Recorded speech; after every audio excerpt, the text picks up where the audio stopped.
reconocimiento expreso dentro de las leyes este reconocimiento a los derechos de la mujer. Ahora bien,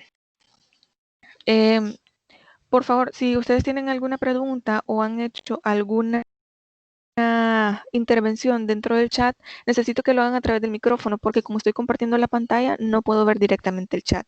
Si alguien tiene alguna pregunta o algún comentario que quiera hacer, por favor active su micrófono y le vamos a dar paso a ustedes para que puedan intervenir y así pues solventamos la duda o podemos hacer el comentario con los compañeros. Como les mencionaba, esta es la pregunta que nos hacemos. ¿Por qué históricamente necesitamos aceptar que vamos a reconocer los derechos de la mujer? Ya hemos hablado sobre la normativa en El Salvador y que también vamos a hablar de eso en la última unidad. Vamos a comentar sobre estas leyes y la efectividad que ellas tienen, pero también hemos hablado de la importancia que tiene el hecho de aceptar que necesitamos una regulación referente a los derechos de la mujer. Y lo que decíamos es que sí, es necesario, porque la realidad, como dicen, supera la ficción. Nosotros, aún desde la Constitución, sin necesitar leyes relativas hacia los derechos de la mujer, sin que sean necesarias, nosotros ya tenemos el artículo número 3 de la Constitución que nos dice: todas las personas son iguales ante la ley, para el goce y el disfrute de todos los derechos. Y tenemos también las mismas obligaciones. Pero ¿qué sucede? Aún dentro de nuestros hogares, dentro de nuestras comunidades, dentro de nuestra sociedad, nosotros vemos que la realidad, alguien iba a intervenir.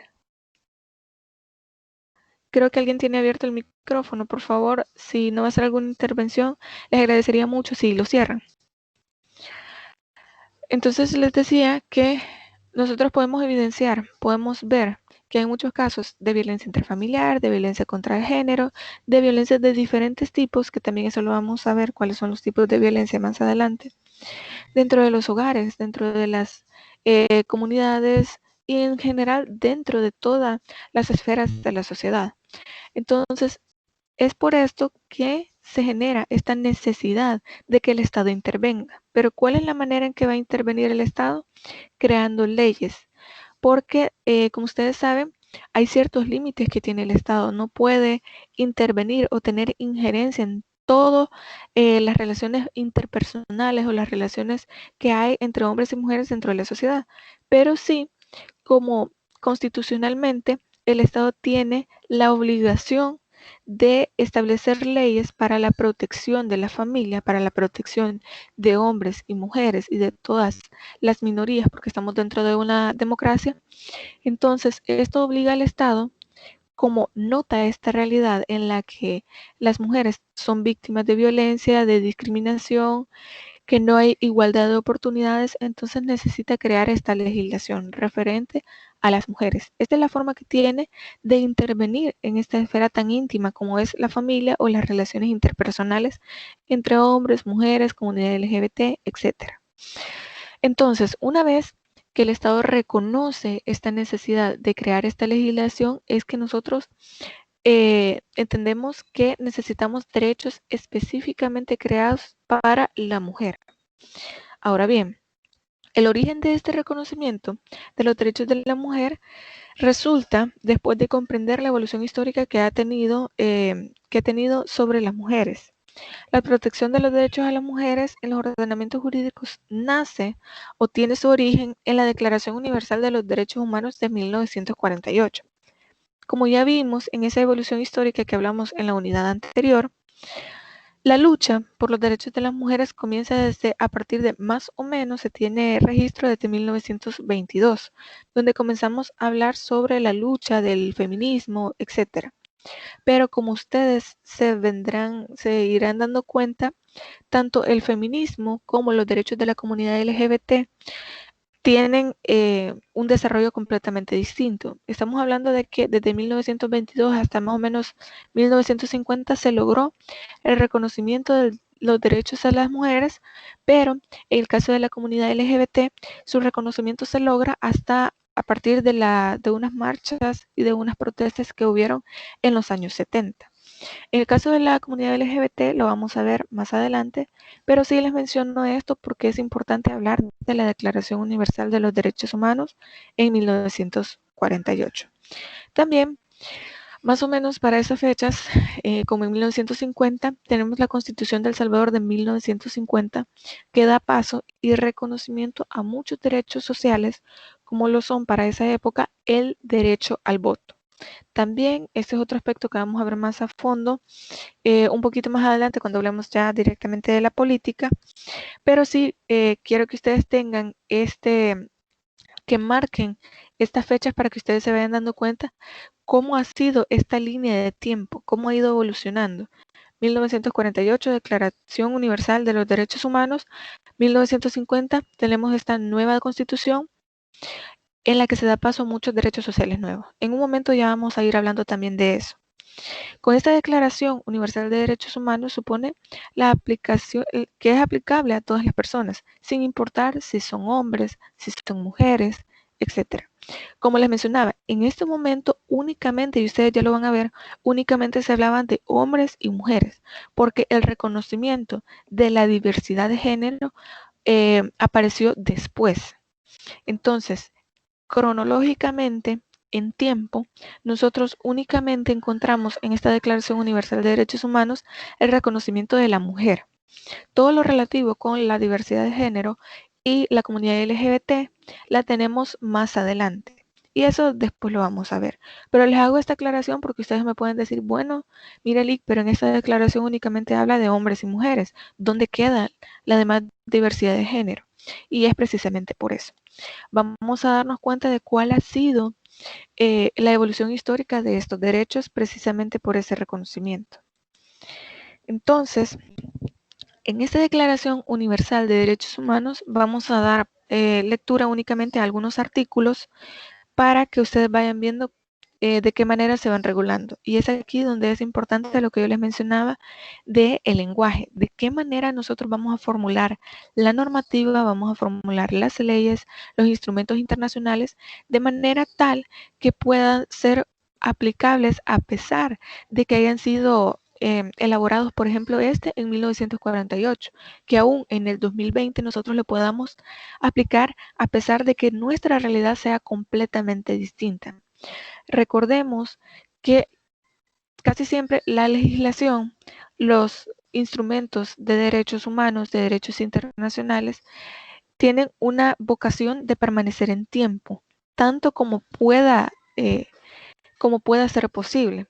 Recordemos que como sociedad nosotros vamos cambiando, pero la mayoría de veces estos instrumentos jurídicos lo que tratan es de permanecer en tiempo tanto como sea posible. Ahora bien, primero le voy a dar lectura y voy a explicar más o menos estos artículos, pero también después le voy a hacer una aclaración muy importante. Primero, el artículo número 1 nos dice que todos los seres humanos nacen libres e iguales en dignidad y derechos y que están dotados con razón y conciencia y deben comportarse fraternalmente los unos con los otros. Esto tomando en cuenta que la aspiración que se tiene con el reconocimiento de la igualdad de dignidad, derechos y obligaciones es que nosotros podamos respetar también los derechos de los demás.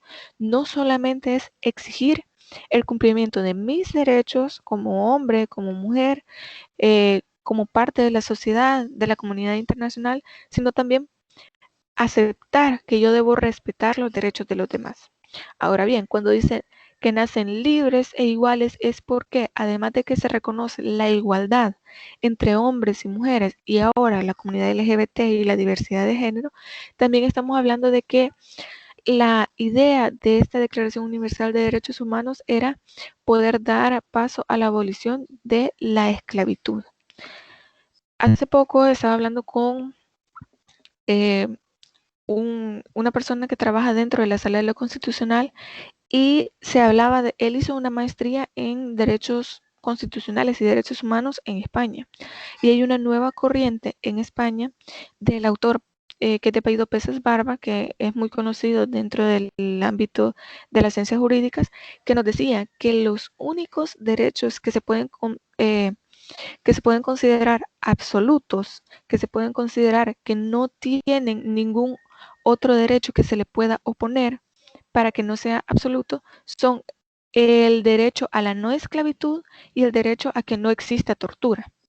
Entonces, el hecho de que la Declaración Universal de Derechos Humanos nos diga que estos derechos son universales, pero la igualdad entre hombres y mujeres no es absoluto, llama mucho la atención. Ahora bien, ¿por qué se dice que no es absoluto?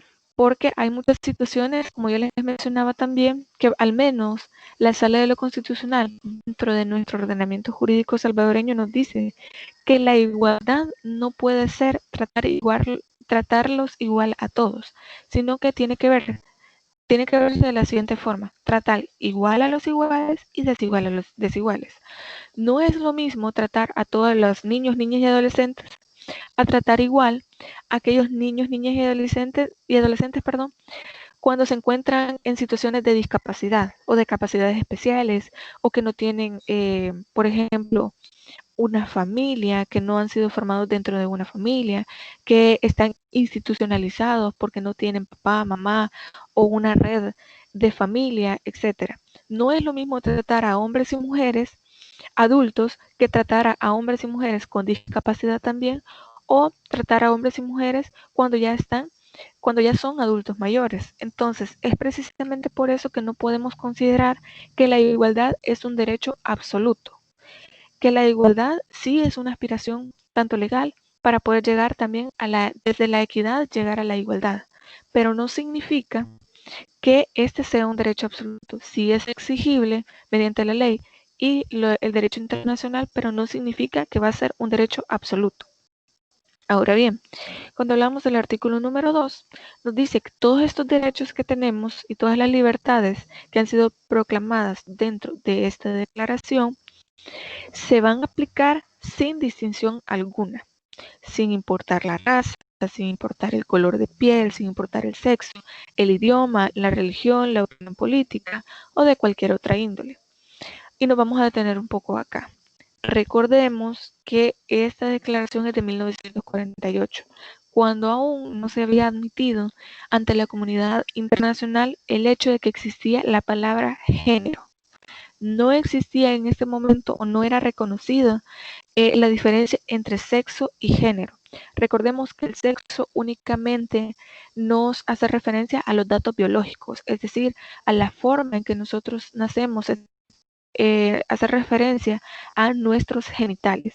Y de esa manera eran, de cierta forma, entre comillas, clasificadas las personas. Es decir, nacía con genitales masculinos, entonces es hombre. Nacía con genitales femeninos, entonces era mujer. Pero también hay casos en los que se daba el siguiente problema del hermafroditismo, es decir, aquellas personas que son, ahora se les llama intersexuales. Entonces, personas que nacían con ambos sexos, pero se les daba la posibilidad a los padres que decidieran cuál de los dos cuál de los dos sexos o géneros se le iba a permitir. Esto es muy lesivo a los derechos de las personas que nacen con esta condición. ¿Por qué? Porque qué tal si se le quita uno de los sexos con el que esta persona más adelante en su desarrollo evolutivo se pudo haber sentido identificado y no con el sexo que tiene o que se le dejó. También puede ser que esto afecte su orientación sexual, porque no es lo mismo hablar de los datos biológicos de la persona, porque su orientación sexual es a quién se siente atraído. ¿Qué tal si esta persona tal vez, no sé si alguien iba a intervenir, si alguien iba a dar alguna opinión? Bueno, porque también puede suceder que esta persona puede tener sus genitales correctos, se puede sentir, por ejemplo, mujer, pero se siente atraído o su orientación sexual está encaminada hacia sentirse atraída hacia mujeres. Esto no tiene nada que ver con ser lesbiana, sino que sus datos biológicos son diferentes porque esta persona nació con ambos sexos, pero desde su nacimiento se determinó cuál de los dos iba a tener y su orientación sexual es independiente de esto. Puede que en este momento no me estén entendiendo mucho, pero vamos a hablar detenidamente en una clase sobre eso, sobre la diferencia entre diversidad sexual, identidad sexual y orientación sexual. Lo que les quiero decir con esto es que en 1948 todavía no se había reconocido la existencia de la diversidad sexual y de género. Es por esto que en esta declaración únicamente se habla de sexo y no de género. Entonces nos dice que sin importar ninguna distinción se van a aplicar los derechos en igualdad de condiciones. Tampoco nos interesa el origen nacional o social, la posición económica que ostente esta persona, el lugar de nacimiento o cualquier otra condición. Entonces, a nosotros, sin importar la condición o la situación en la que se encuentre esta persona, nosotros vamos a aplicar siempre estos derechos y libertades. Además, no se va a hacer distinción alguna fundada en condiciones políticas, jurídicas, internacionales del país. ¿Por qué se habla de condiciones políticas, jurídicas o internacionales de cada país? Recordemos que esta declaración es universal. Cuando hablamos de universal, pues obviamente hablamos de que tiene la vocación o la aspiración de que sea aplicada a todo el mundo, de que todos los estados estén en consonancia. Esta es la aspiración que tiene el derecho internacional público. Yo creo que ustedes ya vieron esa materia de derecho internacional público y ahí debieron haber hablado de que esa es la aspiración del derecho internacional, el hecho de estar en armonía todos los ordenamientos jurídicos. Esto no es posible casi siempre. ¿Por qué? Porque estamos hablando de que cada estado tiene un desarrollo cultural, social, económico, condiciones internas muy distintas entre cada uno. Su forma o su desarrollo se ha dado de manera tan distinta que nosotros no podemos hablar que el Estado salvadoreño es el mismo que Estados Unidos, porque ni siquiera la organización del Estado es igual. Estamos hablando de que Estados Unidos tiene estados federados, México tiene estados federados, El Salvador tiene una conformación política y democrática diferente. Esto también, no sé si ustedes ven la materia de teoría del poder y el Estado, pero estamos hablando de que la conformación del Estado es distinta.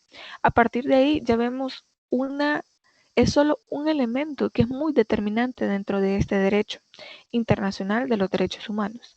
Pero también otro aspecto importante es la cultura. No podemos nosotros considerar que el Estado salvadoreño tiene la misma cultura que Medio Oriente, que el Caribe, que Suramérica, etc. Entonces, esta aspiración que tiene el derecho internacional, pues puede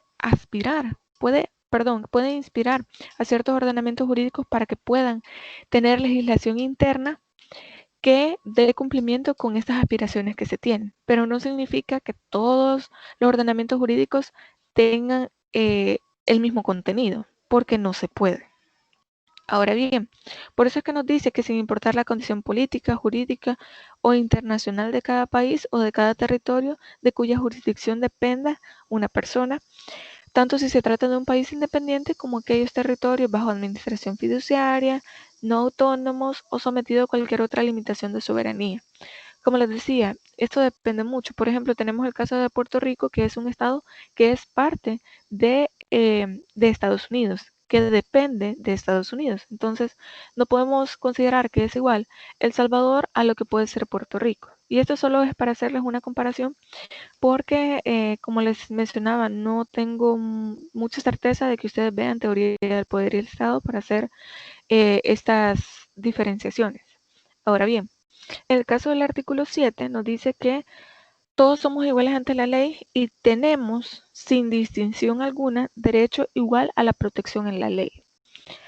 Y aquí es donde nos vamos a detener de nuevo.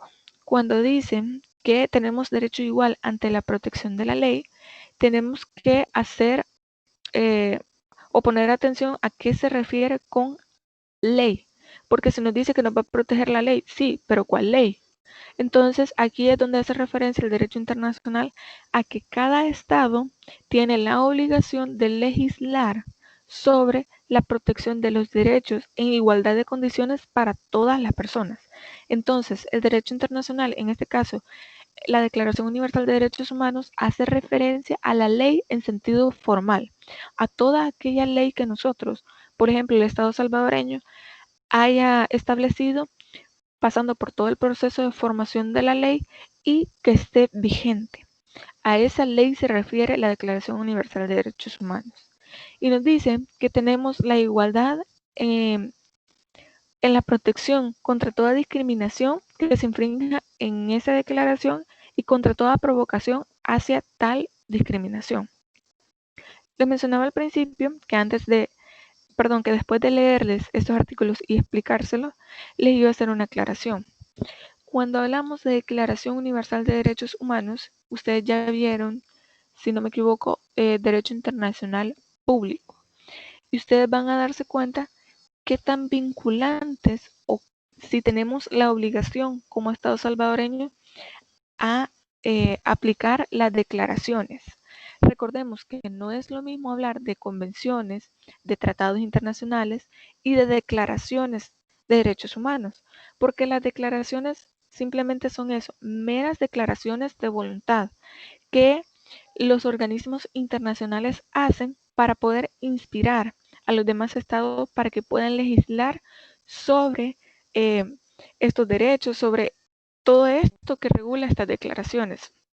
Entonces, si ustedes hacen la pregunta, ¿las declaraciones de derechos humanos son vinculantes? No, pero nos sirven como un instrumento para poder, para que cada estado pueda crear leyes específicas sobre ciertos derechos. Avanzando un poco con el tema y tomando este principio, se supone aplicable a todas las personas porque así lo ha recogido también la Constitución de El Salvador. Y ya habíamos hablado de que en la Constitución de El Salvador, en el artículo número 3, encontramos el derecho a la igualdad ante la ley sin importar ninguna condición. Aún así, haciendo un análisis a fondo de estos elementos normativos, sociales, estructurales, económicos, etc., este marco internacional de protección de los derechos humanos, incluyendo la Convención Interamericana de Derechos Humanos, el Pacto de Derechos Civiles, el Pacto de Derechos Sociales, que son los derechos de segunda generación, nos permite concluir que estas situaciones de derechos humanos hacia las mujeres habían quedado fuera de los mismos. ¿Por qué? Estamos hablando de que estos pactos, la Convención Interamericana de Derechos Humanos, los pactos de derechos civiles y pactos de derechos sociales son anteriores al reconocimiento de los derechos de la mujer. Es decir, todos esos instrumentos nacieron antes o se originaron antes del reconocimiento de los derechos de la mujer. Por eso es que en los pactos en el Pacto de los Derechos Civiles, Políticos, Sociales y Económicos, nosotros no vamos a encontrar una diferenciación entre hombre y mujer. Por eso es que en algunos de ellos nos dicen, los derechos del hombre son los siguientes, y ahí menciona únicamente hombre, no menciona mujer, por esa situación. Se hace la aclaración porque ustedes me pueden decir, pero mire, Lick, estos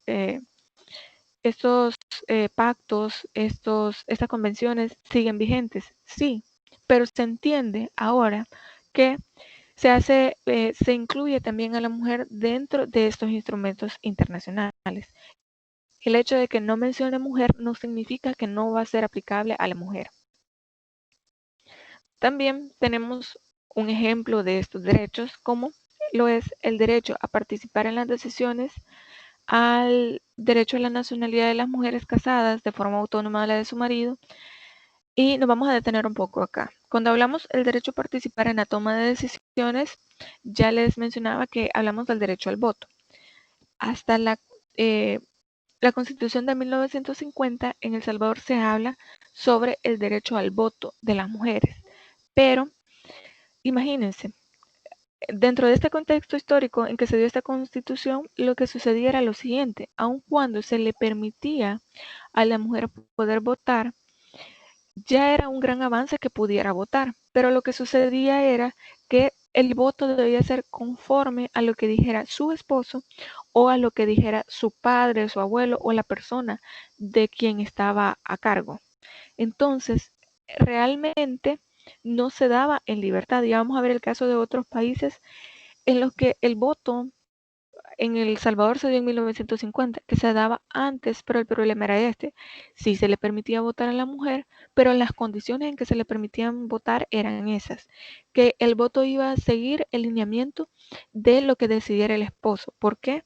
Porque se consideraba que la mujer, al estar únicamente en la esfera de su hogar, de las labores domésticas, de las labores diarias, de barrer, trapear, planchar, etc., no tenía el conocimiento y la posibilidad de saber cuál podía ser la mejor elección. Recordemos que en ese momento se hablaba del hombre público, es decir, que el hombre era el encargado de la economía, de participar en la política, de tomar decisiones dentro de su hogar y que también eran decisiones dentro de la sociedad.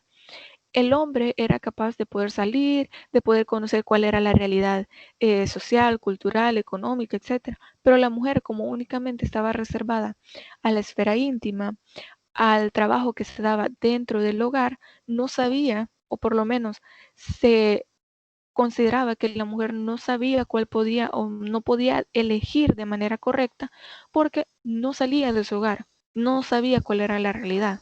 Entonces por eso se decía que la mujer debía seguir el voto dependiendo de lo que el hombre decidiera, dependiendo de lo que su esposo decidiera.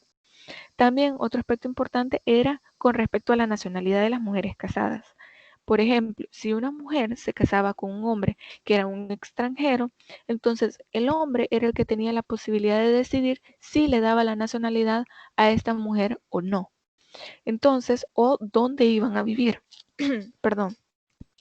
O dónde iban a vivir. Si iban a vivir, por ejemplo, aquí en El Salvador, si iban a vivir en el extranjero y aún viviendo en el extranjero, dependía mucho del hombre si le iba a dar la nacionalidad a esta mujer o no. ¿Qué significa esto? Y hay que verlo con lupa, porque el hecho de tener otra nacionalidad, aun cuando esta mujer ya vive en ese país donde es originario su esposo, significaba que esa mujer no podía acceder a ciertos derechos que debía tener por estar viviendo en otro estado, en otro país. Entonces, el hecho de que el hombre decidiera no darle la nacionalidad significaba no permitirle el acceso de esta mujer a esos derechos que debía tener. Entonces, como ya hemos hablado en El Salvador, se logró incorporar hasta 1950 eh, el derecho al voto y también a la nacionalidad de las mujeres casadas. Otro ejemplo también es el derecho a vivir sin violencia, el derecho al apoyo a la crianza de los hijos, el trabajo doméstico y el derecho a decidir sobre la maternidad, el derecho a satisfacer las necesidades básicas de otros y también otros derechos que también están incluidos dentro de estos instrumentos. Aspectos importantes a tomar en cuenta dentro de estos que ya les mencioné es, por ejemplo, el derecho a decidir sobre la maternidad. Como saben, más o menos en esta época, 1950 y anterior a eso también, las mujeres casadas no podían decidir el número de hijos que tuvieran, porque era el hombre el que decidía cuántos hijos tener o simplemente ellos decidían, bueno, el número de hijos que Dios me quiera dar. ¿Qué sucedía? Como les he dicho, yo no me voy a meter en cuestiones de religión acá, porque aquí es muy respetable lo que ustedes puedan decidir o las creencias que ustedes puedan tener. Pero sí es importante esto. Imagínense, antes era muy común el caso de que hombres tal vez mayores de edad se acompañaban, se casaban con niñas de 14 años. Entonces, y aún yo conozco casos de señoras que ya son mayores y que se casaron o se acompañaron a los 14 años. Entonces, imagínense, se casan a esa edad. Antes se podía con el permiso de los padres, etcétera, o simplemente se iban a vivir juntos. Se acompañaban, vamos a ponerlo en este caso, o eran convivientes desde los 14 años y de pronto esta niña salía embarazada. Pero ¿qué pasa? A los 14 años no todas las mujeres tienen un mismo desarrollo en cuestiones reproductivas. Entonces ponía en peligro la salud de estas niñas ya que su cuerpo no estaba preparado para un embarazo. O a veces las cuestiones que tienen que ver con la menstruación o todo esto todavía no habían llegado a estas niñas, entonces significaba que su cuerpo no estaba ni siquiera preparado para poder tener un embarazo. Y muchas veces ponían en riesgo la vida y la salud de estas niñas. Pero también el hecho de que pudieran decir cuántos hijos querían tener no estaba dentro de sus elecciones. Lo que sucedía también es que recuerden que quien se embaraza es la mujer. Entonces, al final, quien tiene toda esta carga hormonal, estos cambios físicos, este cansancio que da muchas veces el hecho de embarazarse era la mujer. El hombre únicamente aportaba su material genético y bueno, esperaba el embarazo de la mujer a que tuviera el niño y bueno, vamos con el siguiente hijo. Entonces, el hecho de que la mujer no tuviera la posibilidad de elegir cuántos hijos quería tener, si se quería embarazar, en qué momento quería hacerlo, y aún en esta época nosotros tenemos muchos problemas con los derechos que tienen que ver con la sexualidad y reproductivos. Como ustedes saben, ahora es más común poder hablar de la sexualidad de las mujeres, es decir, ellas tienen derecho a decidir cuándo quieren tener relaciones sexuales, con quién y cómo. Y eso tenemos que normalizarlo. ¿Por qué? Porque tanto los hombres pueden decidir con quién, cómo y cuándo, como las mujeres también lo pueden hacer. Lo que pasa es que hay muchos estereotipos en los que nos dicen, bueno, una mujer no puede decidir, porque si ella eh, tiene relaciones sexuales con muchos hombres, entonces esta mujer la vamos a decir que es promiscua, por no decir lo que realmente se dice. Entonces, pero en realidad tenemos la libertad como mujeres de poder decidir con quién, cómo y cuándo.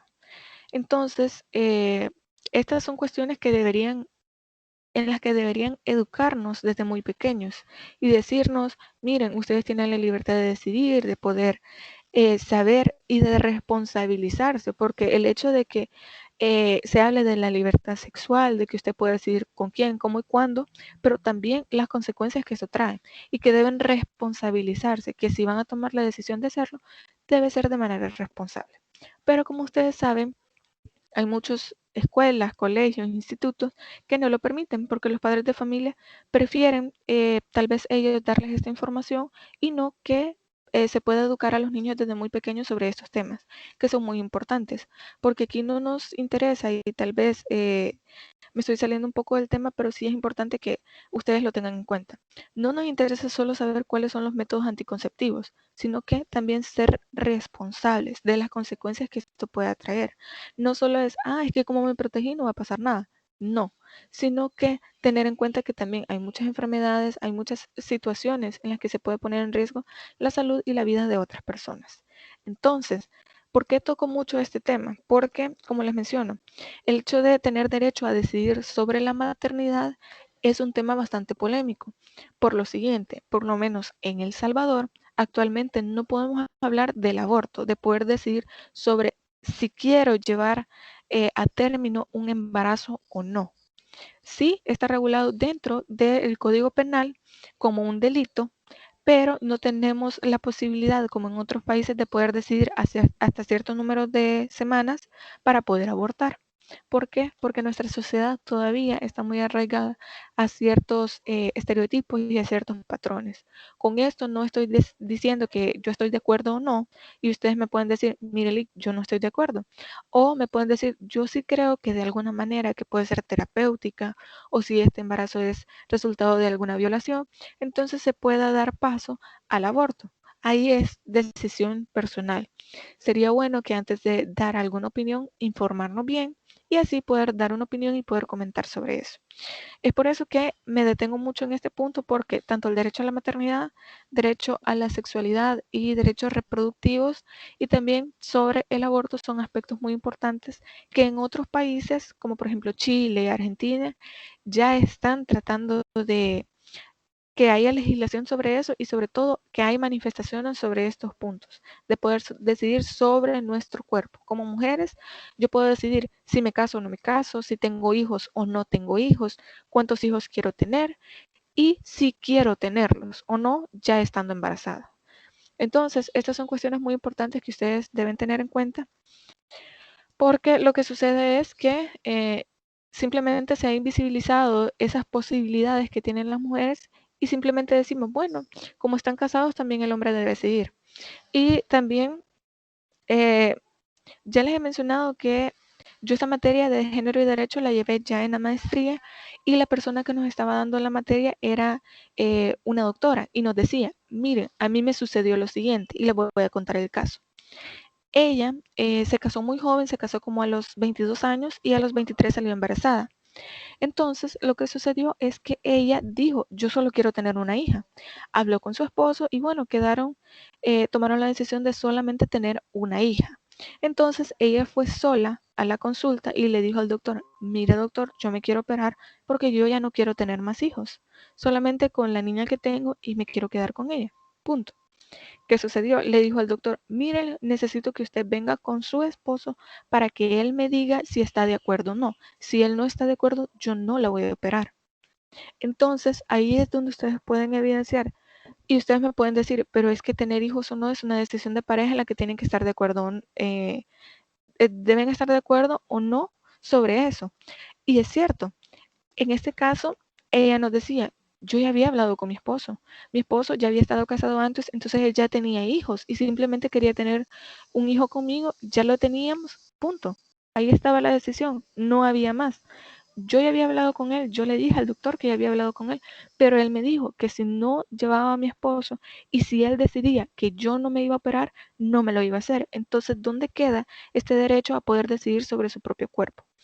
Es por eso que el reconocimiento a ciertos derechos de las mujeres es tan importante, porque ustedes me pueden decir, ah, sí, pero es que ustedes ya tienen derecho a votar, ustedes ya tienen derecho a poder estar en cualquier ámbito que tenga que ver con la economía, con la política, etcétera. Sí, pero ¿qué pasa con estos derechos que también tenemos a decidir sobre nuestro cuerpo? Ahí es donde viene el problema. Entonces, aunque ustedes no lo crean, son cuestiones que aún en la actualidad pasan. Y es por eso que esta materia también es importante.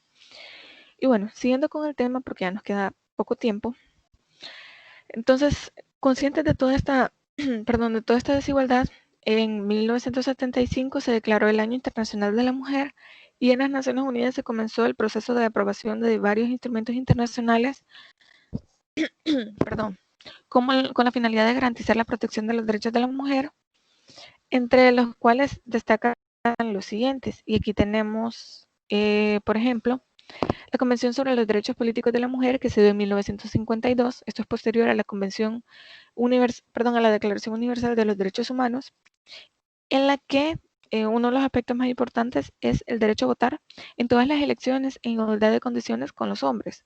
Como les decía, lo importante aquí no es tanto poder votar, sino en qué condiciones se iba a hacer y que la mujer tuviera la libertad de poder elegir independientemente de lo que pudiera decir su esposo, su papá, su abuelo, etcétera, sin importar eso. En El Salvador, por ejemplo, este derecho se pudo adquirir en 1939, el derecho a votar, pero en el caso de los hombres. En el caso de las mujeres, el reconocimiento está en la Constitución de 1950. En Costa Rica se da en 1949, en Nicaragua en 1955, pero más allá del derecho al voto debe considerarse el derecho pasivo. La Convención establece que las mujeres tienen el derecho a ser elegidas también. El derecho activo al voto significa ir a votar, que yo voy a elegir. Pero el derecho pasivo del voto es el hecho de que yo puedo postularme para una candidatura a un puesto político. Y también hay que hacer esta aclaración, no es solo a puestos públicos, sino también a toda la función pública. Es decir, no solo es porque yo quiero ser presidente, yo quiero ser alcaldesa, yo quiero ser diputada, sino también aquí yo puedo ser fiscal de la República, yo puedo ser procuradora general de los derechos humanos o simplemente yo puedo estar al frente de una institución pública y puedo postularme para una candidatura dentro de estas instituciones. No solo significa que esta apertura se va a dar dentro de la política, sino también dentro de la función pública de los estados. Pero el problema con esto es el siguiente, y les voy a resumir esta diapositiva en cuestiones que ya habíamos hablado antes y que creo que comentábamos con el compañero Edwin en una de las clases y que decíamos, ¿qué pasa con esta supuesta apertura hacia los nombramientos? Que, por ejemplo, en las empresas privadas ya se da una cuota que de 10 puestos, entonces vamos a reservar de 3 a 5 puestos, por ejemplo, para que sean para que puedan postularse a mujeres y estos puestos únicamente van a estar reservados para mujeres. Entonces los hombres nos dicen, bueno, y entonces, ¿por qué no estamos entonces en igualdad de condiciones? Porque ya se está reservando estos puestos para mujeres, cuando debería ser lo siguiente, que únicamente aquellos que cumplan con los requisitos deben llenar estos puestos y así debería ser. Y eso es lo que pasa, de que este número reducido de nombramientos hacia mujeres no contrasta con el hecho de obligar a las empresas a que contraten cierto número de mujeres. Esta no es la manera. La manera en que debería hacerse es que se coloque, digamos, se coloquen anuncios o se haga la convocatoria de manera general, sin consignar ningún género, sin consignar si se va a contratar a hombres, mujeres, etcétera. Simplemente si cumple con los requisitos, se contrata y nada más. Ya también pasó en la política que creo que se estaba formando la Corte Plena de la Corte Suprema de Justicia y se pedía que hubiera cierto número de mujeres dentro de las magistraturas. Pero lo que sucedió fue lo siguiente, que sí, se solicitó que cierta cantidad de mujeres, pero lo que sucedió es que no llegaron ese número de mujeres. Entonces lo que nos decían las personas que querían postularse, los hombres que querían postularse, es que miren, se han reservado este número de puestos para estas magistraturas, pero las mujeres no vienen, las mujeres no participan. Entonces ahí es donde vemos que el problema no está en la ley. El problema no está en la aplicación de la ley, sino que el problema está en la cultura, en el hecho de que nosotros no nos hemos acostumbrado, por decirlo de alguna manera, no hemos efectivizado los derechos que ya tenemos, porque siempre hemos estado acostumbrados a que ciertos trabajos, ciertos puestos de trabajo están reservados únicamente para hombres, o las mujeres no se consideran capaces de poder llenar estos puestos. También vamos a hablar de los avances logrados en la Conferencia Mundial de los Derechos Humanos que se dio en Viena en 1993. Y esto marcó un hito en el reconocimiento de los derechos humanos de las mujeres, porque ella hablaba de la importancia de la labor destinada a eliminar la violencia contra la mujer en la vida pública y privada, y también se pidió a la Asamblea General que aprobara proyectos que tuvieran que ver con la eliminación de la violencia contra la mujer. Y ahí es donde comenzó, por ejemplo, la ONU, la UNICEF, a hablar sobre los derechos de las niñas también, en igualdad de condiciones a los niños, en igualdad de condiciones también a las personas adultas. También, para ir ya avanzando, hablamos de la Conferencia Internacional de Población y Desarrollo. Esto como resultado de los derechos civiles y políticos de los hombres y de las mujeres, pero esta sucedió en el Cairo en 1994 y fue un avance importante porque se hablaba de los derechos humanos de las mujeres a nivel mundial. Ahí no solo nos interesa de que cada estado tenga regulado dentro de su ordenamiento jurídico los derechos de las mujeres, sino que estamos hablando de que se va a aplicar de forma mundial. Y tenemos la igualdad y la equidad en el programa de acción de esta Conferencia Internacional de Población y Desarrollo, que lo establece en el artículo 1, y también en el principio número 4, donde da especial trascendencia y se destaca a la mujer como parte importante o formando parte integral de las sociedades. Y para ir terminando, también el protocolo facultativo de la Convención sobre la eliminación de todas las formas de discriminación de la mujer en 1999 y que entró en vigencia hasta el 2000, da la posibilidad a la mujer de recurrir internacionalmente con los recursos nacionales, que no fueron efectivos para garantizar sus derechos. Es por eso que nosotros, no sé si ustedes ya debieron haber visto también eh, Derecho Internacional Público, si no me equivoco, donde tiene que ver sobre la competencia que tiene la Corte Interamericana de Derechos Humanos sobre las violaciones a derechos y en este caso también sobre violaciones a los derechos de la mujer. Y ahí es donde aplicamos también la CEDAW y la Convención Belén do Pará como instrumentos de aplicación nacional también. Y bueno, para ir finalizando, tenemos la actividad de esta semana, que ya les hice la aclaración, es en grupos de 3, y ustedes van a hacer un aporte en el foro que ya se habilitó para eso. Cuando yo les mencionaba que era de carácter individual, me refería a que cada grupo va a trabajar, estos grupos de 3 van a trabajar de manera individual en el sentido de que no se van a compartir información, porque ya me ha pasado que esta información se la comparten entre los compañeros y eso no es lo que estoy buscando. Por eso va a ser en grupos de 3 para que entre los 3 busquen información, para que ustedes 3 hagan ese aporte y ustedes puedan eh, colocar ese aporte dentro del foro sin importar la información que hayan buscado otros compañeros. Así que no sé si hay dudas, si hay preguntas.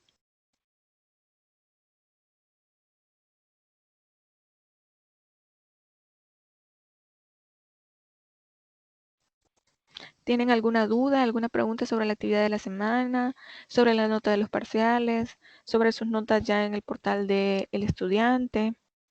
¿Algún aporte que quieran hacer? Hoy están bien callados normalmente. Participan un poquito más.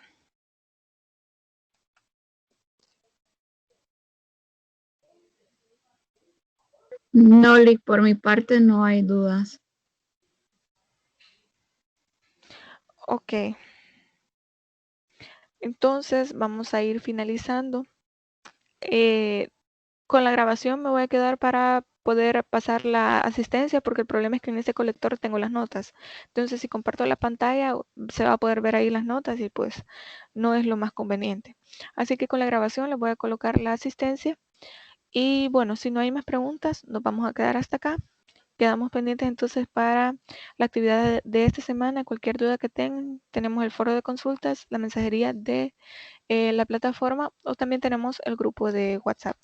Así que espero que tengan feliz día. Muchas gracias por estar participando siempre en las videoconferencias y pues quedamos pendientes con todas las actividades de la próxima semana.